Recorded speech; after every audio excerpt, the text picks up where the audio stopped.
This is Thuy Barron. I am board chair of membership for the Grade 3 Harbors Council. I just want to welcome you to the 2020 School Night for Scouting campaign kickoff. I'm very excited to launch this as my first year as board chair of membership. Although this is my first year as chair, I'm not new to scouting. I've been very active when my husband and I have 2 Eagle Scouts, and been very active since they were in den. I was a den leader for them in the pack, as well as treasurer and committee chair when they were Boy Scouts. So really excited to be giving back in this position and way. So I'm excited to be talking with the unit and district leaders of our council. And I also have with me tonight, Lucia, Cronin, and obviously Cortland as well. So just maybe wanted to give an opportunity for Lucia to introduce herself.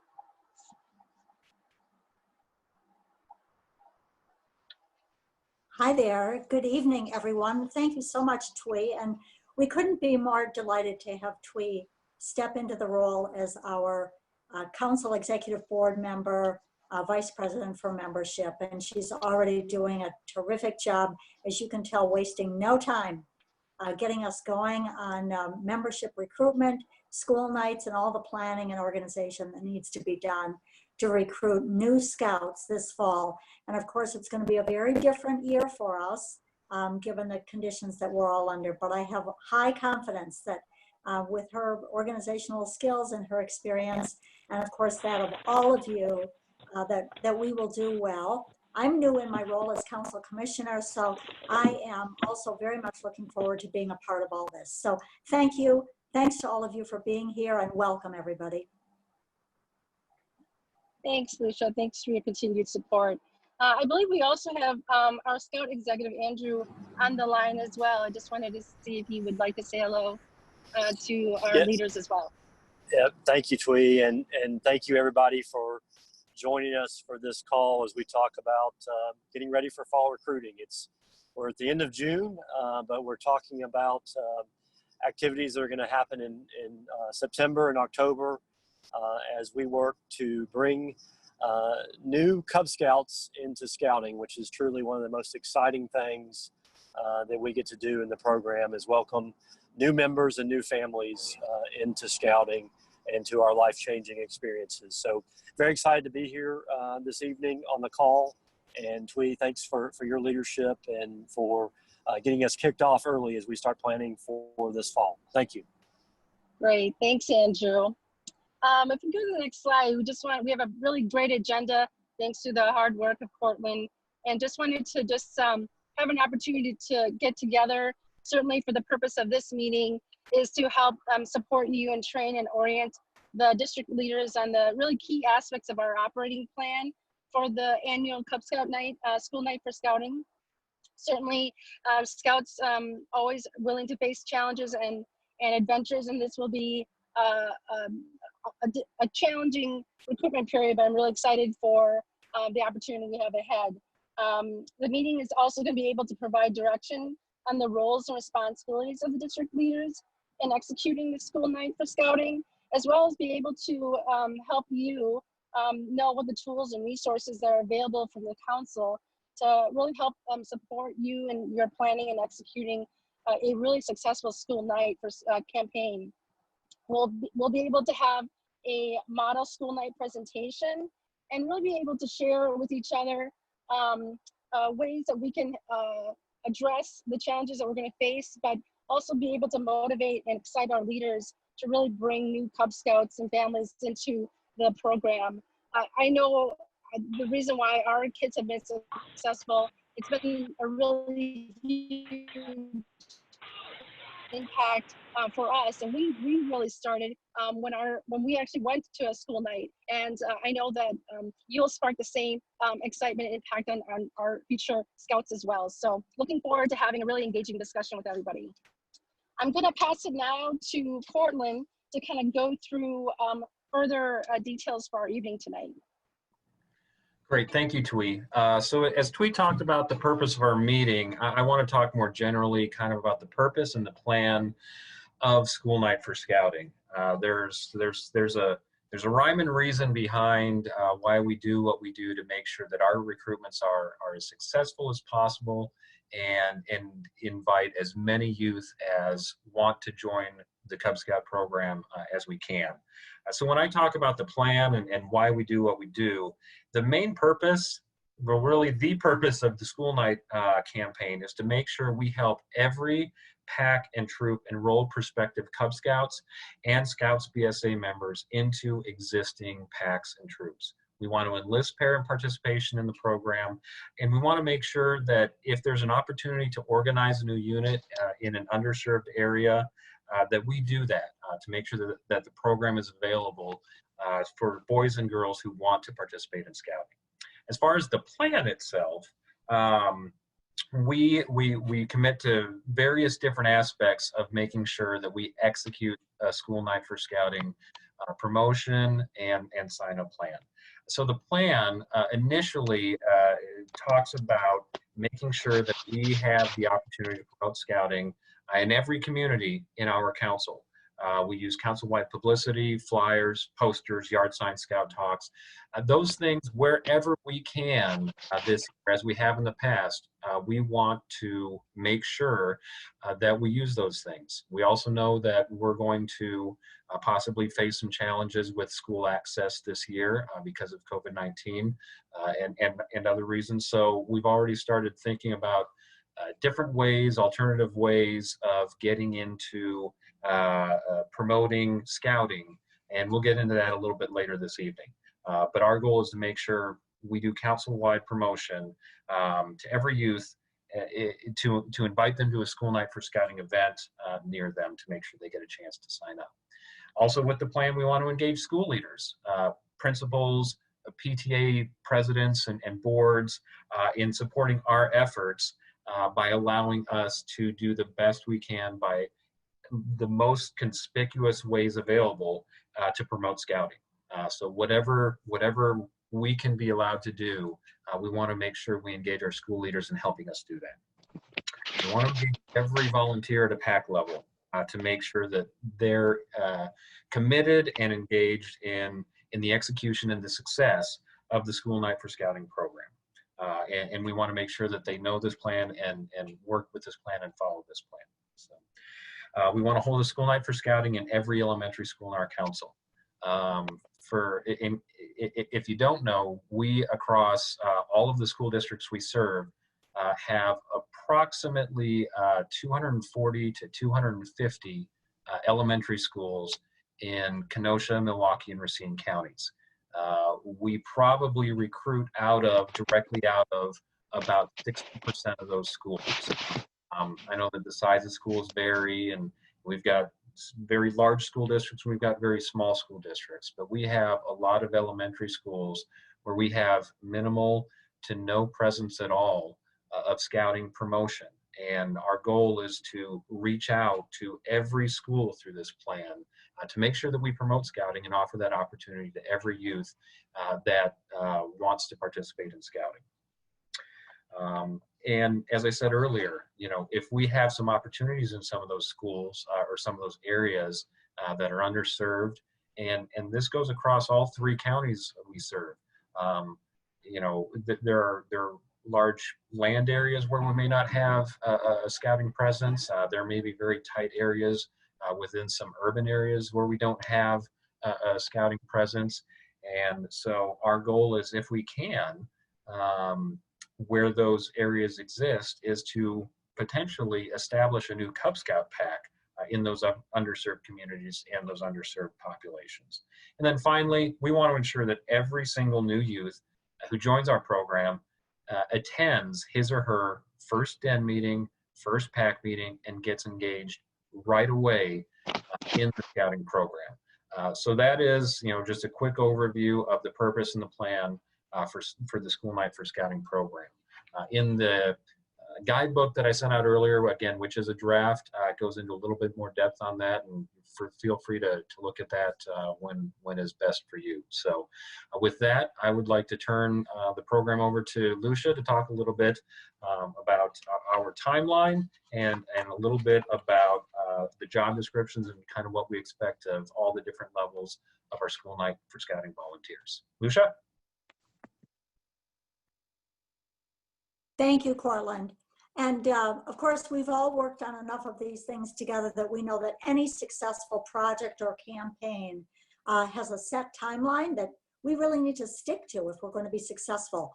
The planning of promotional material development, ordering supplies, making contacts with the school leaders, and key district membership volunteer recruitment are done in the spring and the summer, primarily by the district key three, excuse me, that is the district chair, district commissioner, and district executive.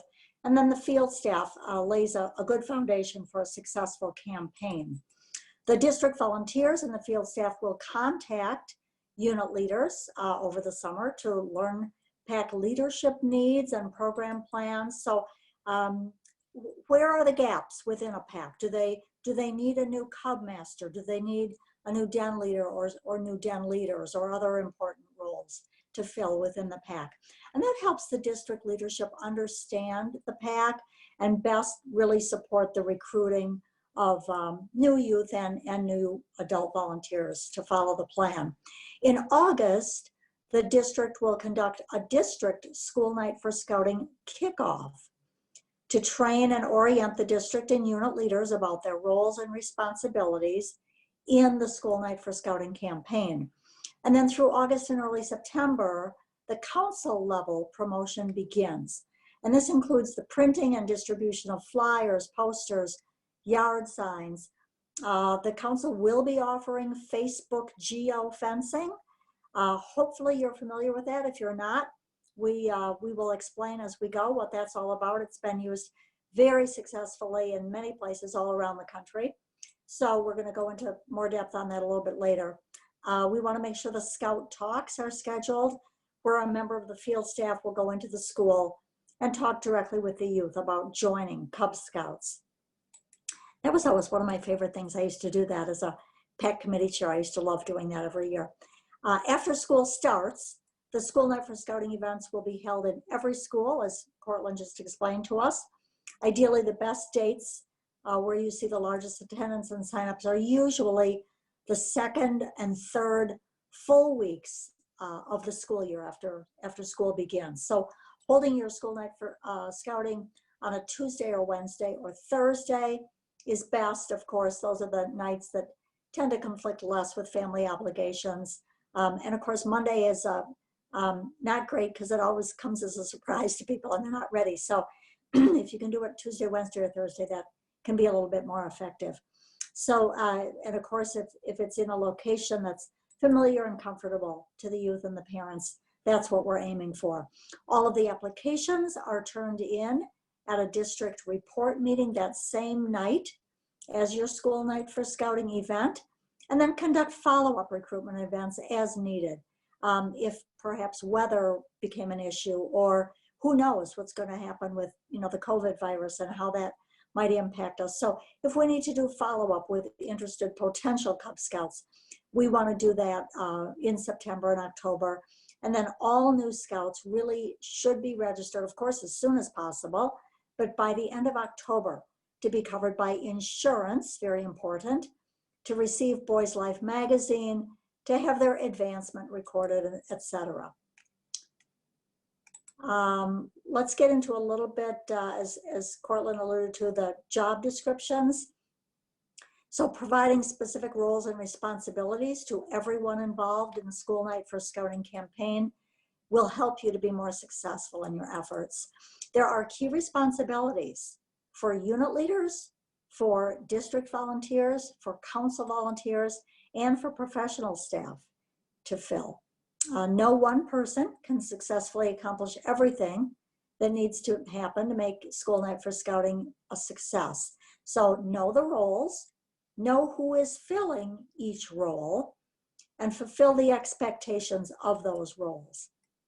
In the guidebook that Cortland has already referenced, if you look on pages 8 through 16, we have job descriptions that you can use to recruit the people to help you be successful in your campaign. And I think I'll pause there and ask if anybody has any questions at this point. And remember, we will have breakouts at the end and we'll have an opportunity for discussion. So if other questions come to mind, you'll have another opportunity. Okay, thank you. All righty, thank you, Lucia. So let me go ahead and jump into some of the marketing. You know, I think this plan is very successful if we can take advantage of early and often marketing. You know, I kind of like to joke with the field staff that it's kind of like voting in Chicago: market early, market often. So, you know, we want to make sure we get the word out about the opportunities to join scouting this fall. So, you know, among the things that you're familiar with, you've seen from the council on an annual basis, the flyers, the posters, yard signs. We're going to continue those to the fullest extent possible that we can. We'll continue to do buddy cards. It was something new we started last year, and there were a lot of positive feedback about using buddy cards. For those who aren't familiar, they're just a little business card size card that you can give to your Cub Scouts to invite their friends to the next den meeting or pack meeting that they're coming to. So that way it's a direct peer-to-peer, friend-to-friend inviting new potential Cub Scouts into their program. We'll continue to do scout talks wherever we can, however we can. We know that there might be some challenges with actually physically getting into schools. So, you know, we're looking at what's the next best thing can we do? Is there a closed circuit TV within the school that we could, you know, put a video in? Is there Facebook pages through the PTA, through the school, through the PAC that we can put those videos in and broadcast that way? So we're looking at different alternatives to scout talks. And as Lucia said, the Facebook geofencing opportunity is one that we're going to take advantage of. Making sure that, you know, we have advance notice and clear details about, you know, what and how many of the different items you need is going to help us best support your Cub Scout pack in making sure that they are best set for their school night for scouting effort. I want to talk a little bit about geofencing. We started that last year, and it's been used in a few councils over the last 3 or 4 years, and National expanded their outreach to it last year. And the way geofencing works, it's most successful if you're able to set up a geofence around an event for about 1 to 2 weeks prior to that event. The way that a geofence works is with a specific location. It's got to be a street address, and Facebook has actually now added the ability to geofence virtual events. I'm not sure exactly how that works. I'm going to learn how. I'm going to have to. But it has the ability to basically take a physical address or that event and cast a net that could be 1 mile, 3 miles, 10 miles around that particular perimeter. And for targeted audiences, so if we want to reach, you know, parents of elementary school kids, you know, we're looking maybe at the 35 to 45-year-old age range, you know, mothers, fathers, we can narrow down our focus so that if somebody is going through that particular area and has one of these, has their phone, and it passes through that fenced area, and they're in our target demographic, they'll start seeing ads for joining Cub Scouts. And it can be specifically tied to that Cub Scout pack for that specific date. So one of the reasons why it's so important to know that information in advance is so that we can take advantage of that. What National has found in doing this over the last 3 years is those events that were geofenced had probably about 7 to 8% more attendance and sign up than those that were not geofenced. And while 7 to 8% may not sound like a lot, if your pack typically, you know, maybe recruits, you know, 7 or 8 kids, all of a sudden that's an 8th kid, a 9th kid, perhaps a 10th kid. a couple, one or two new scouts that, Cub Scouts that join our program because of that across all 110 of our packs makes a pretty significant impact on our scouting program. So it's a very affordable marketing effort as well that is going to be at no cost to your Cub Scout pack. So as we look at that, we want to make sure that that's implemented. We want to make sure that the things that we have had in the past, we can implement to our fullest extent possible. But we also understand that the current environment may not, in some cases, provide for those opportunities. So we've started looking at different alternatives. What is our ideal? What's our next ask if we can't get our ideal situation? What's our second ask if we can't get our first ask after that ideal situation? So we want to make sure, we're doing everything we can to reach out to every scout to every potential scout out there and make sure that we extend those opportunities. So as Lucia talked about during the timeline, one of the things that every district wants to make sure that they have planned and ready to go is a district kickoff, similar to what you're seeing tonight. But it gets a little bit more detailed, a little bit more granular, and starts talking about the district-specific roles and plans that will happen within each of your particular districts.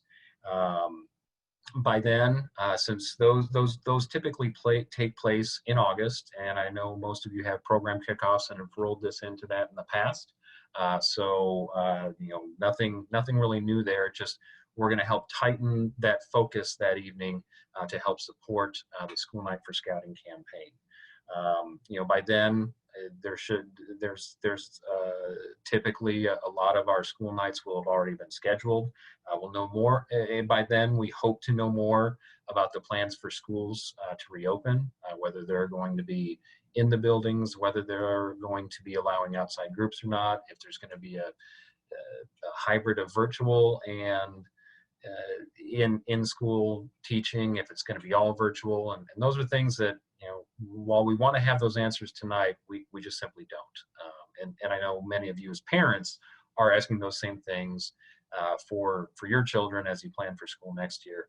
And we're right alongside with you in trying to figure out what that best way is going to be to help support our children and making sure they get their education, making sure that they engage in the scouting program.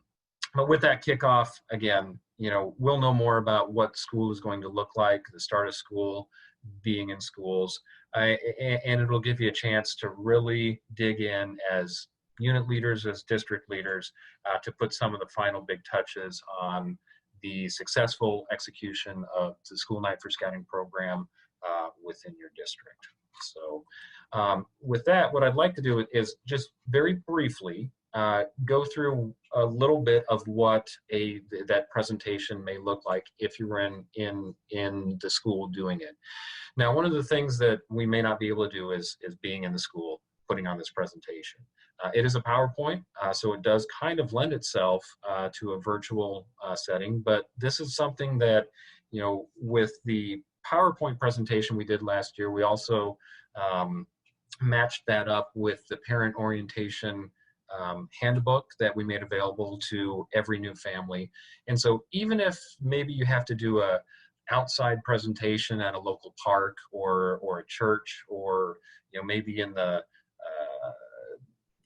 maybe in the baseball park behind the school building, if you don't have the PowerPoint, that's okay, because the presentation still matches what's in the parent orientation guidebook. So you can just kind of use that as your presentation model and have those parents follow along with you. If you're in a larger outdoor setting or something like that. So with that, I'm going to go and jump into this real quickly. I'm going to go through it probably a little bit quicker than you might at that school night. But again, the whole presentation probably shouldn't last much more than about 10 minutes. You want to make sure you hit the highlights. You want to make sure that people understand the high level message. And for the balance of the night, if there's, specific questions that families have, they really want to get into some nuts and bolts, that's why you're going to have other additional leaders from the pack there with you to work with and answer those questions for those new parents, to make sure that they feel comfortable with the program, that they've got time to fill out the registration form, and things like that. So, you're going to jump in right with a nice welcome slide. And like I said, this is last year's. We're working on some revisions for this year. So it might look a little bit different, but you'll have just a nice, opening slide like this. As you go into the program, one of the things that you want to talk about is what is Cub Scouting? The basics. It's a program for boys and girls that are kindergarten through 5th grade. We work on building character, citizenship, strengthening families and making sure that everybody has fun. The foundations of what we have in our program are based on the Scout Oath and the Scout Law. These are things that we live by as Scouts, and each of you as new families new Cub Scouts will learn these as you go through the program. Obviously parents are looking for something. You wouldn't be here if you weren't. And one of the things that we want to talk about that help answer the things that you want, parents, is that we help bring the family together with our program. Our children get a chance to develop. You as parents get to meet your child's your child's friends' parents as well. You start to be able to build a network with other families in the community you live in, and it's a great chance for everybody to kind of get along. You build some self-confidence, and again, everybody, if you're doing it right, you have a good time. Everybody feels really happy about being in the scouting program. Scouts, they want to have a good time. They get a chance to make some new friends. They learn some new skills, and at the end of it, they still have fun. There's a lot of things they learn along the way, and we really enjoy the fact that we make that learning a fun experience for each new Cub Scout. So what does Cub Scouting look like? What's the structure? Well, the most important portion, the most important part of the scouting program is obviously the Scouts themselves. Our goal is to make sure that, as we talked about earlier, building citizenship, character, that's what we do. And, the support behind that, it comes from the leaders that work directly with each youth in our Cub Scout pack, our den leaders, our Cub Master, our pack committee who helps organize and plan activities and events for the Cub Scout pack. And we're supported by a local organization, which we call the charter partner, that helps guide us and mentor us in making sure that we execute the scouting program. We also are part of the Three Harbors Council, and they provide administrative support, training, full-time staff to help answer questions and general knowledge expertise to help us make sure that the scouting program runs well and is safe for your son or daughter to participate in. So how does it work? When do I do stuff? We've got several different things that help make sure the Cub Scout program is executed. The den meeting is a small group of boys or girls. They're organized by grade and gender.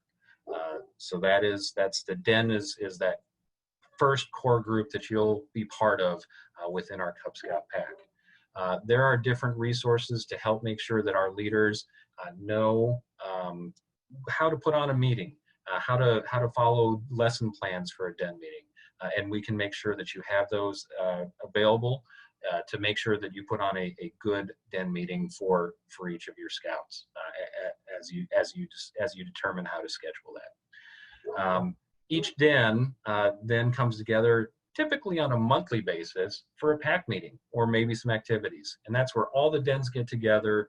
We have we were able to provide some rank advancement and recognition for each of our Scouts. And it's really a good chance to see what all the different age groups have worked on over the last month. Every Scout, has the opportunity to wear the blue shirt in Cub Scouts.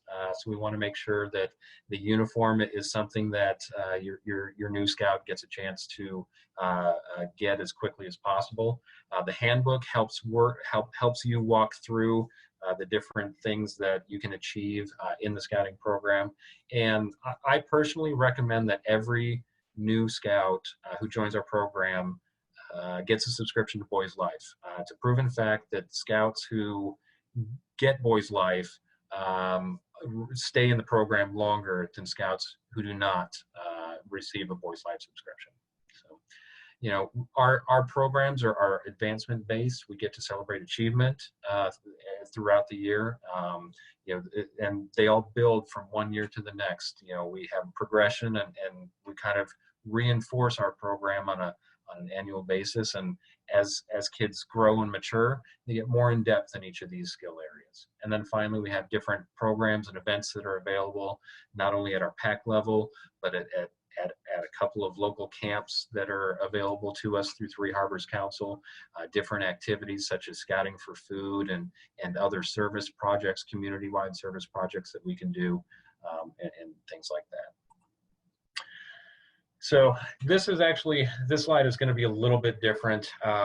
In the past, we had kind of separated a new parent orientation meeting from this.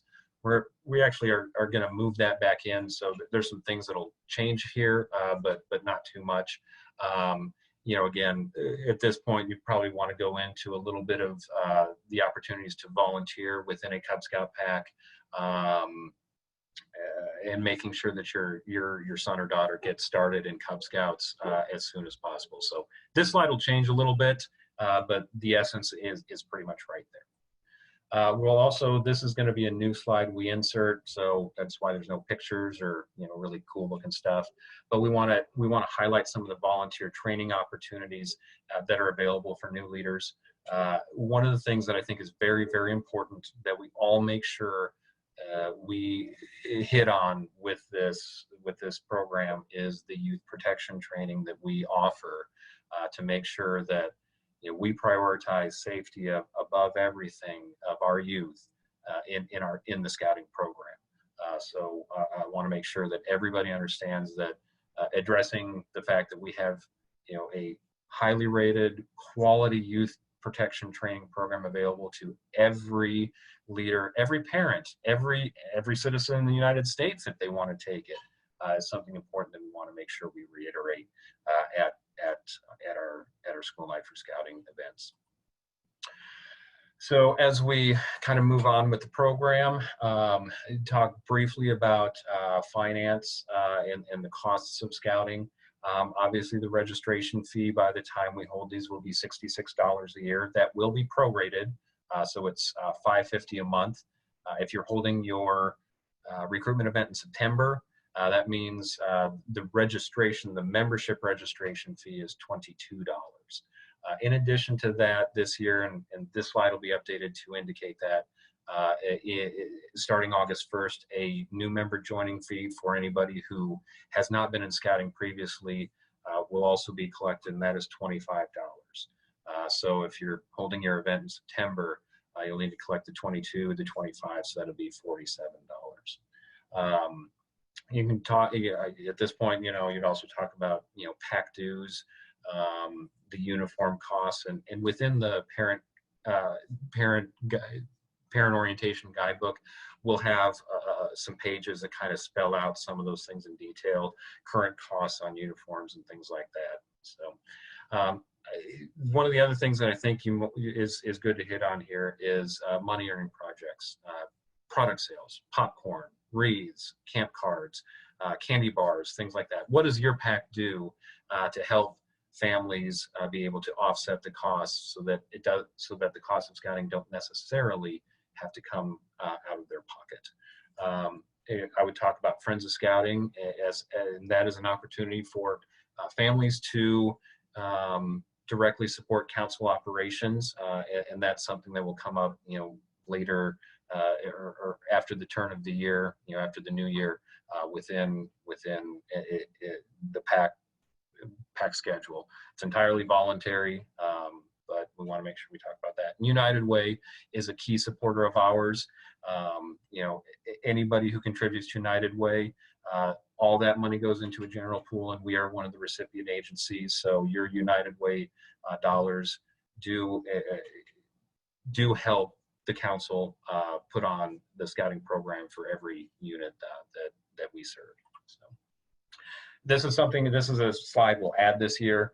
At this point, what I would do as somebody putting on this presentation is actually turn it over to a person in the pack who is familiar with these things to go over briefly the pack calendar for the coming year, your leader roster, when your next meetings are. One of the things that we're going to put in a parent packet as everybody checks in is a family talent survey. And this is a survey where you can go through, I have skills in engineering or accounting or whatever it may be. At this point, you'd want to collect those. This is a real benefit to your units, as they can start to see what the skills are of their new parents coming in. And while I don't recommend you jump on them right before they leave that evening, it's something that, if you see a need or that one of your leaders, maybe your treasurer is going to be moving on in 6 months because her son's going to be crossing over from Arrow of Light into a Scouts BSA troop, and somebody says they've got some accounting background. Well, it might be somebody who you could slowly start to approach and engage as a potential new treasurer. Or if you're looking for help in putting on an engineering program later in the year, and an engineer, a parent who's an engineer happens to mention, he or she has that skill, that might be somebody you could approach who could help you with that. So talk about the time commitment in Cub Scouts, the family commitment. I think it's important to say, in order to make Cub Scouting work, every family's got to help us out. Everybody here tonight is a volunteer within our Cub Scout pack. All our kids go to these schools, goes to this school. We're all volunteers, we're all parents, and we continue to be successful with our program because we were in the same place where you were a year, 2, 3 years ago, where we weren't sure, but we started getting engaged right away. So talking about that commitment to participating and helping packs operate. And then this is the last slide of that presentation where, we go through, this is how you register. The registration forms are available, the registration fees, and we have our leaders here tonight happy to answer any further questions you have, one-on-one or as a small group.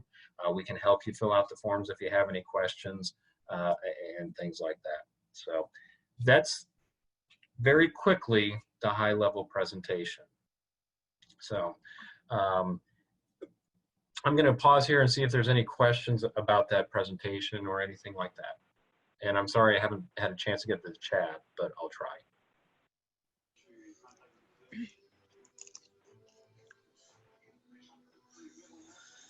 Okay.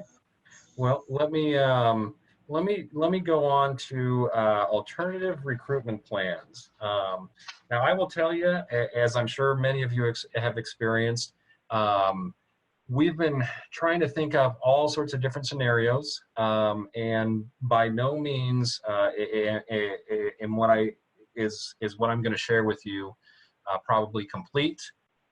It could change a lot between now and then, but we want to make sure that we are providing at least some thought and direction behind some different alternative ways that we may have to approach the recruitment season this year. So you'll see here, and I apologize that it's so small, but this is an initial draft that I've started putting together based on input from the field staff, from what they've heard from you, from what other councils are sharing. And as you can see here, a lot of it has to do with the promotion. You'll see over here how we interact, how we promote. I talked about scout talks or school talks. Ideally, if we're doing a scout talk and we're going from classroom to classroom, we'd physically be in the schools, going to each classroom and promoting scouting. A quick, 2 to 3 minutes with the kids, teacher in the room, hey, come join scouting, it's going to be a great time, da-da-da-da-da. That may not be available. So if we can't do that, maybe our next best opportunity would be doing something live from a member of the field staff or from a volunteer. but it might have to be, you know, something via Zoom, depending on the teaching model, or Google Meet or Google Classroom, or, you know, whatever the school's using. You know, if that's not an option, then our next ask might be, is there any opportunity we have to do a pre-recorded video that we can put through a closed circuit system or through the teaching method that you're using? Is there an announcements portion of the teaching time that you're doing where we could put our own video in there? So we're trying to think of everything, and we may not have thought of everything here, but we're trying to think of every different way we might be able to promote our program, and what, you know, what the first contingency would be, what the second contingency would be. I don't have a third one on here. Hopefully we won't have to get that far, but we might have to think that far. But, you know, we're looking at everything from school talks to the flyers themselves. You know, there's some schools that are telling us we may not allow even hard copy papers that aren't, you know, coming from within the school into the building. So if we can't do that, what's the next best option? So the flyers, you know, some of our schools may be closed off to outside groups. So, you know, are we going to have to look at, you know, church across the street, or your charter organization, or a park, something like that? Virtual recruitment events. So we want to start to just go through all that and think about what can we do. So, you know, we've got a whole list here of different things that each of us have tried, and you'll see on there, and I'll send this out to everybody so you've got that. You know, so there's a lot of different mechanisms, and these are things that we're looking at from the council level to do. There may be some things that you, as unit leaders, as parents with children in each of these schools, may be able to do more than we could at the council level. But in order to make sure that that happens, we want to make sure we're communicating back and forth on a regular basis, especially once we know what our schools will allow us to do and not do this fall. So please stay in touch with your district executive, with me, as you learn more about, you know, hey, this is what we can do, this is what we'd like to try to do, what help can you provide? And the more notice we have to be able to support those plans, ideas, the better off we're going to be in helping to execute that successfully. It gets very difficult. Unfortunately, we don't pivot as quickly, I'm not sure what happened there, as sometimes we want to, but the more time we have to be able to get those things together and help support you, the more of you that have success with a particular method that we can replicate across all of our packs, and the earlier we know that, the better we can be to make sure that we're as successful as possible as we can be with our recruitment efforts this fall. So, as I said, this is by no means a final draft, and probably not comprehensive of everything out there. So if there's things that we're missing, if there are things that you'd like to see added, or things that we may be able to do that you've been thinking of, let us know, and we'll add it to the list, and we'll see what we can make happen. We're going to need everybody's pitching in on this to make sure that, you know, we do the best we can to invite every young person to join Cub Scouts this fall. So with that, I'm gonna take a pause, and I'm gonna go ahead and turn the program back over to Thuy and Lucia. Great, thanks so much, Cortland.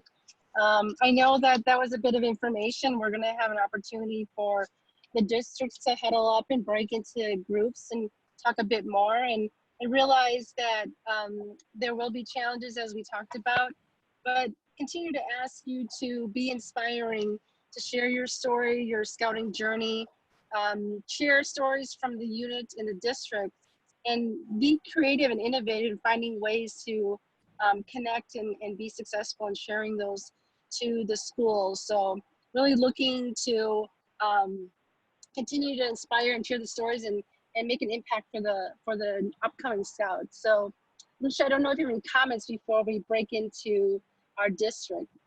With us? Okay. Red arrow, if you have a PTA, PTO page, you can actually put the recruitment on the page. Okay. Thanks, Cortland. No problem. So I think we've got a mix of people who are muted and not. I do want to address one thing before we just kind of open it up. One thing that I forgot to hit on with alternative plans is, and if you're not aware of this, you will become aware of this. Later this fall, and right over the same time period as our prime recruitment window, so that September to October timeframe, as a result of the Chapter 11 filing, the National BSA has to go through an awareness campaign. It's required by the court to make potential victims aware of the lawsuit and come forward as a potential participant in it. Unfortunately for our recruitment timeframe, that awareness campaign is going to happen right on top of our recruitment. So that'll run from September to the middle of October. That will be a challenge. One of the things that, one of the goals of that awareness campaign is to reach 95% of all males in the United States of America. So that will be going on at a national level by the BSA. It's required by the court, and we do not have any way to get around that. In addition to that, attorneys are allowed to advertise at any time they want. So that's going to be going on at the same time. One of the things that I believe to be probably I think one of the best ways to combat that is if you see an advertisement on TV or on the internet, you'll see it, you'll glance at it, okay, what is that? But if you hear something directly from a friend of yours, a neighbor, a trusted colleague, a coworker that says scouting is safe, scouting is a good place for you and your family, scouting is a good program for your son or daughter to learn something from, that's going to resonate a lot more than that high level marketing. I'm not going to say that that what's going on won't impact our efforts. It will. But I would also submit to you that I truly believe that if somebody I trust comes to me and says, this is important to me, I find it beneficial, I know it's safe, I've been participating in this program with my son or daughter for the last 5 years, I trust the leaders that are around us, I trust the kids that are around us, and I guarantee that your son or daughter would have a good time in the scouting program, that's going to resonate a lot more with me than that advertising I see on TV or on the internet. So one of the things that I think is really important to make sure that we're engaging in is that grassroots, that direct effort, one-on-one from each of us to the people we know and have relationships with as this is going on. Obviously, some of the suggestions that are out there to try to get around that, to try to avoid that. There are some councils, there are some units that are looking at possibly trying to do an earlier recruitment, to try to avoid that window. I would say do that. I wouldn't say go later because you start to get into November and Thanksgiving and Christmas, and now they're those potential scouts are 2 and 3 and 4 months behind where they would normally be. So I think that's something I want to make sure everybody's aware of and thinking about and knows is coming. And that grassroots, direct one-on-one, you talking to somebody effort, I think is going to go a long way to helping potential Cub Scouts and their families join our program despite some of that extra advertising they may see surrounding the Chapter 11 filing. So I did want to address that. So I apologize I didn't get that earlier. I had it to do and I just forgot about that. But as we learn more about what that's going to look like, and we'll do our best to share as much information as we can, but know that that is coming.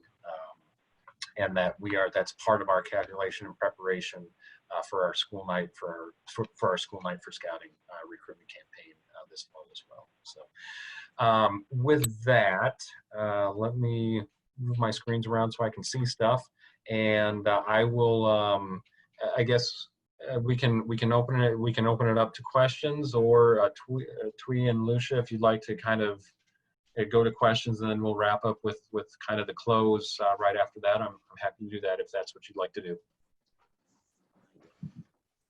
Lucia, I brought this up with Mary. I'm gonna bring it up with you. There was no mention tonight about the role unit commissioners can play with this recruitment, and that's that's part of the unit commissioner's duty or job, if you want to call it. And there was no mention of it all for tonight. So thank you, Tim. That's a really great point. And I think that when we were talking a little earlier in the evening about how the district leadership will get together to make their plans, certainly the unit commissioners in that district need to be part of that discussion and a conversation about their responsibilities, how they can help with promotion, how they can help, particularly identifying, when I was talking earlier about where are the vacancies within a unit. Does a unit need a new, some new den leaders or a new cub master? The unit commissioner plays a really vital role there in really ascertaining what the needs of that particular unit are. And so they will be part of that planning process, and we need to make sure they're included. Thanks so much, Tim. I'm glad you raised that as a point. Good.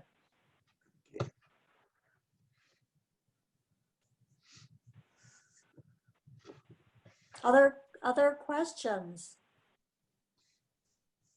Cortland?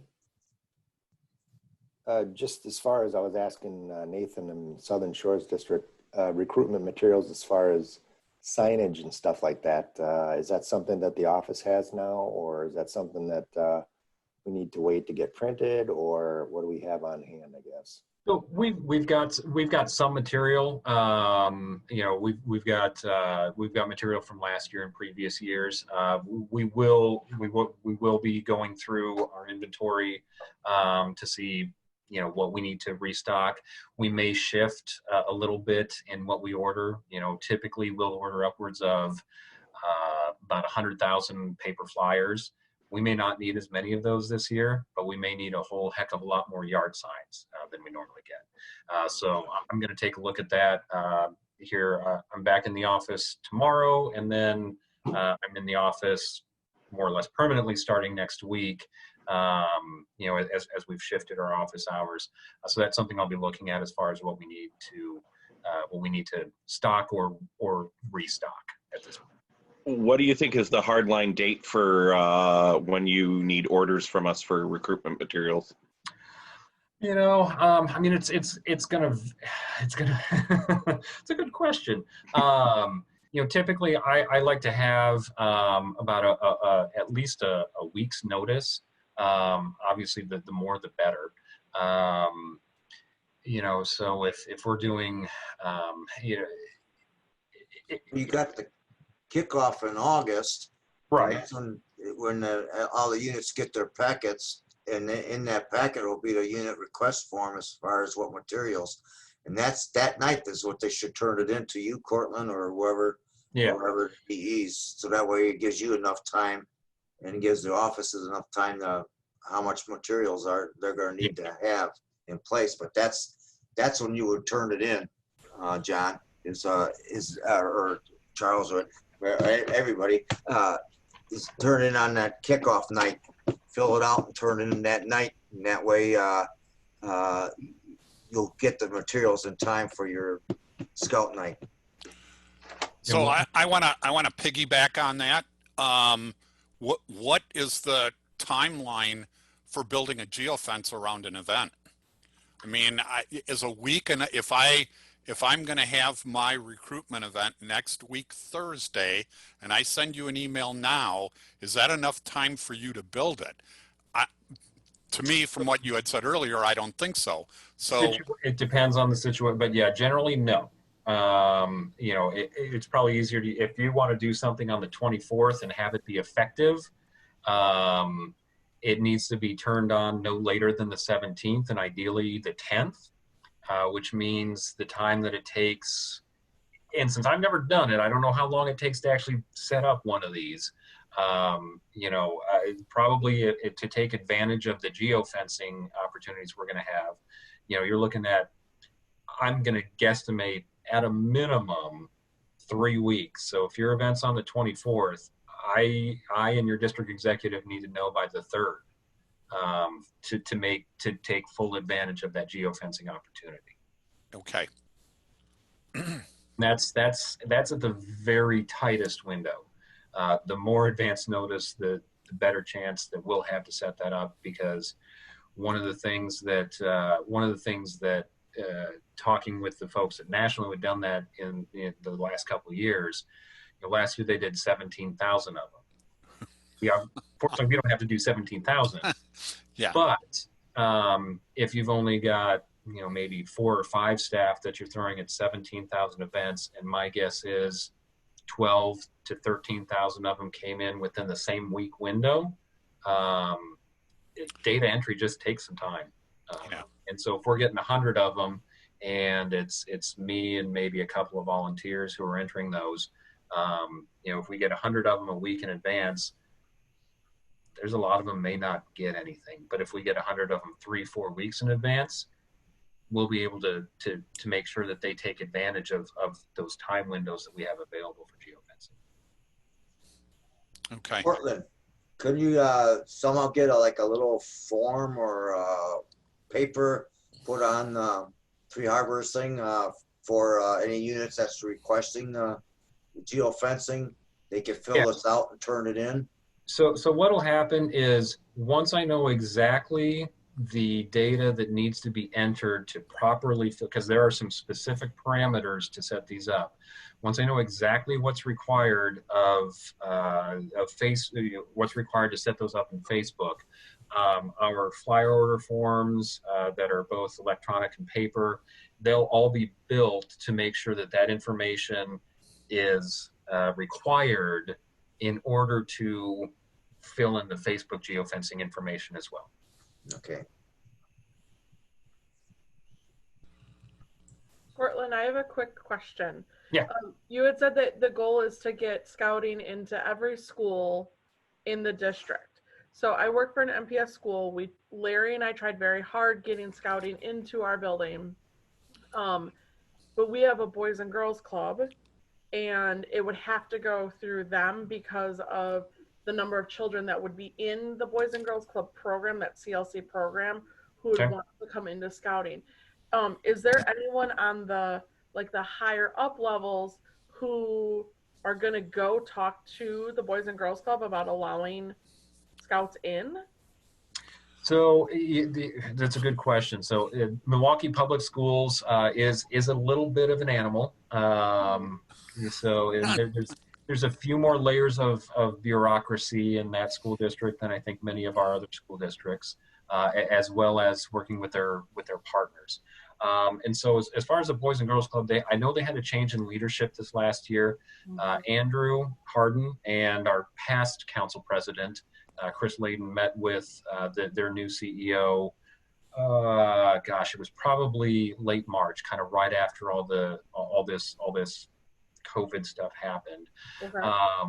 And so we are discussing what opportunities scouting has in partnering with Boys and Girls Club. We kind of experienced a shift for a few different reasons, and the biggest shift we saw in programming in our partnership with Boys and Girls Club had to do with the funding model from MPS in what they were receiving and how they were receiving it. Interesting. Yeah, from what I understood, it was kind of very convoluted. So they're looking at how how they best meet the expectations and requirements of MPS in order to ensure their funding, and then subsequently work with other partner agencies to deliver programming. So Okay. there's more of a challenge with the school district than there is with the Boys and Girls Club. That's interesting, because when I tried at the beginning of this last year, my principal was totally on board because we already have Girl Scouts in the building, but it's run through the CLC program. So when we tried to get Scouts in, the director at the CLC club at my school went to her boss, and her boss said, nope, it's a strict no. They're being sued for child molestation. And that's what we were told. So that's why we didn't have. So we may need to take this one offline, because that, I mean, Okay. we don't want, but that's I had not heard that. Okay, well, good. Maybe it was just her boss then that was saying it. Yeah. Okay. Which would be very good, because I have plenty of parents that I'm the parent coordinator, and I have parents constantly asking me, well, you have Girl Scouts in the building, what's for the boys? Yeah. So I want to get it in to the building because our boys need it. I work for a low-income school, and they need it. We may need to follow up separately and kind of get a little more detail then. Thank you. Yeah.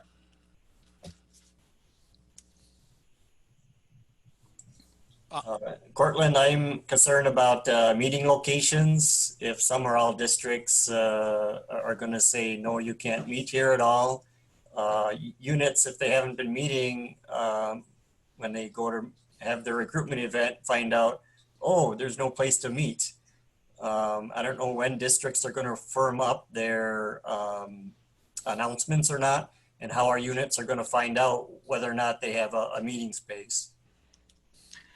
So I mean, and I think our staff that's on the call right now, most of them have been reaching out to principals, some with greater success than others, but generally, what I'm hearing from Mary and Larry and John and Nathan, and is probably we won't know a lot of detail until around the end of July, 1st of August.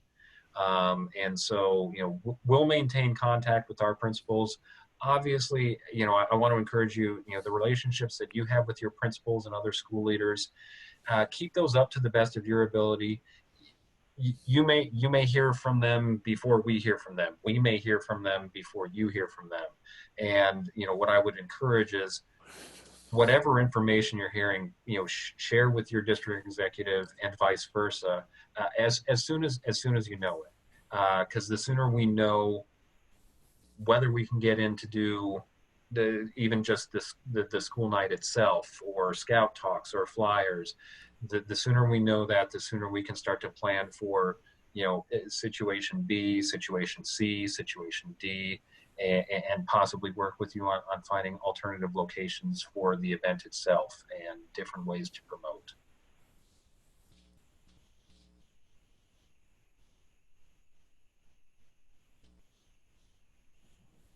Anything else out there? Cortland, I have a quick question. So has the BSA is the BSA putting out a timeline out there when they think where they're going to give the clear for units to meet in person again? Is that, or are they just leaving that up to the chartered organization to make that determination? So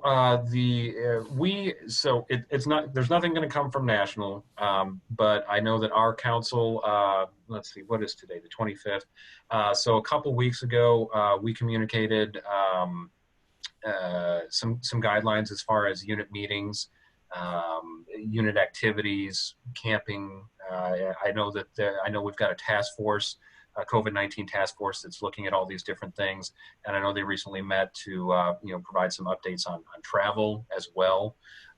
So that stuff's been published. It is on the council website, but I will make sure that we get. I'll find that information and make sure I get those links out to all of you, so you've got the most current information. We also, if you go to the website, we've got a page that's dedicated to COVID-19. When you get on the landing page, if you scroll down just a little bit below the sliders, you'll see a COVID-19 button. You can click on that, and that'll have guidance and information as well. And as things continue to develop, based on the best information we have at the time, we'll continue to kind of revise and update any guidance we may have as the situation changes with COVID-19 moving forward.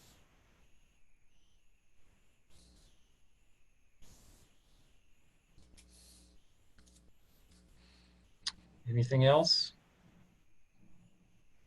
All right. Well, I think with that, I'll go ahead and turn it over to Thuy or Lucia. I think is Thuy still on the call? Can you hear me, Cortland? Yes, there you are. Okay. Okay, yeah, sorry, I lost video. I had to get on by phone. So I just wanted to close and thank you, everyone. I appreciate even the remaining questions here, how engaging everyone is. And I'm really inspired by everybody's commitment to scouting. And before I wanted to close with a challenge that we have the responsibility to offer every youth in our council the chance to be scouts.